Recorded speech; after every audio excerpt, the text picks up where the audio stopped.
One of the things like that about if you're doing any kind of custom work or fab work is making sure that you're writing accurate estimates on that. And and so like if you're doing any kind of custom work, the best thing you can do with that is break it down into like phases. And if you break it down into phases, you actually know where your money's at. For example, like let's say if you're gonna do a '63 Impala, right? They wanted candy or whatever. Uh, what you're gonna do is you're gonna do an estimate to get the body work done first. You're gonna do an estimate to do the body work, right? You're gonna do an estimate just for the paint, okay? Uh, if they want to put if they want to replace the trim and all this stuff, that's a separate estimate. You know what trim are they gonna order? Are you gonna have to order the trim? Are they gonna have to order the trim or whatever? Maybe you're gonna have to pour the motor out. That's a separate phase. Maybe it's the interior. Maybe it's a system, audio system. So you want to do it in phases.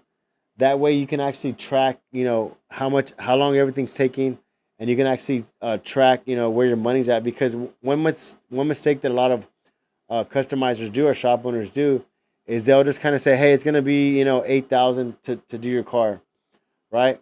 But then maybe they give them half down, so now they have 4 grand, and so maybe they get into the project, but it takes them longer than they thought.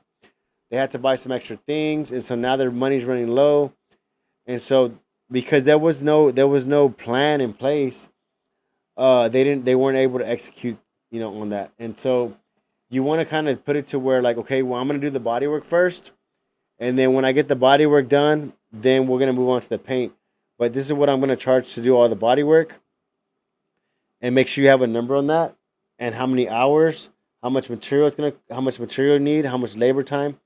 When you get done with that, then you move on to phase two. And it also just kind of keeps you organized on that project, and it also kind of motivates you because like if hey, we're gonna get done with the body work, and then we're gonna move on to the paint. That's phase two, and we're also gonna receive another payment there.